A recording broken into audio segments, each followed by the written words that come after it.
Hey there, are you thinking about making an offer on a home? It's exciting, but you might be wondering, once I make that offer, am I locked in? And what happens if I change my mind? Let me break it down for you in simple terms. Hey friends, I'm Holly Smith with the Cherry Tree Realty team of Keller Williams Atlanta Partners in Georgia. So let's go over what happens once you make the offer on a home. Once you make an offer, the seller can either accept, reject, or make a counter offer. If they accept and sign your offer, then you're officially under contract and have what we call a binding agreement. This means you and the seller have agreed to the deal. You also provide earnest money deposit, and that's the cash you put down to show that you're serious about the offer. But here's the important part. Being under contract doesn't mean you're stuck. No matter what, let's talk about your options if you decide you want to back out. Many home purchase contracts include what's called contingencies. And these are conditions that allow you to cancel the deal if something doesn't go as planned. For example, if the home inspection finds major issues, or if you can't get the financing you need, or the appraisal comes in lower, you might be able to walk away without losing any of your earnest money. That's why it's so important to know what you're signing. Contingencies protect you from getting into a deal that you can't follow through with. That's why contracts in Georgia usually have these 3 contingencies built into them. Each step is critical, and you'll want protection at each stage in the process of buying a home. So let's go over what these contingencies are called. The first contingency in a home purchase is the due diligence contingency.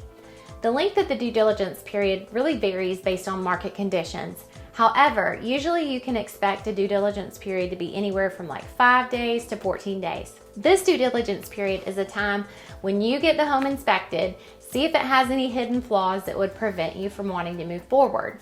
One of the most common reasons people back out is a bad home inspection. If the home has serious problems like a leaky roof or faulty wiring, you can back out and get your deposit back as long as you're within the due diligence period. If you don't want to terminate based on the inspection report, you can ask the seller to make repairs or lower the price instead. Next up is a financing contingency. This is typically around 21 to 24 days, maybe 30 days in the contract.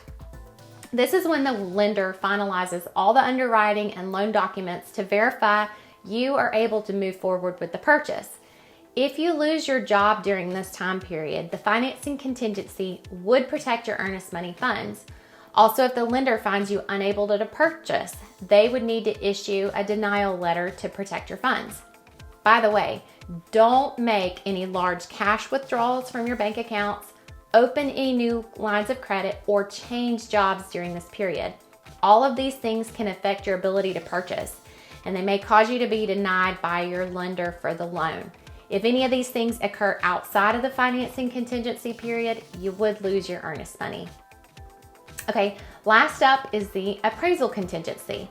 A lot of times this timeline is the same as the financing contingency, but it can also be longer depending on the closing date for the contract. For this example, let's say you found a house that you really liked and you offered, let's say $5,000 above list price in order to win the contract on the home in a multiple offer situation.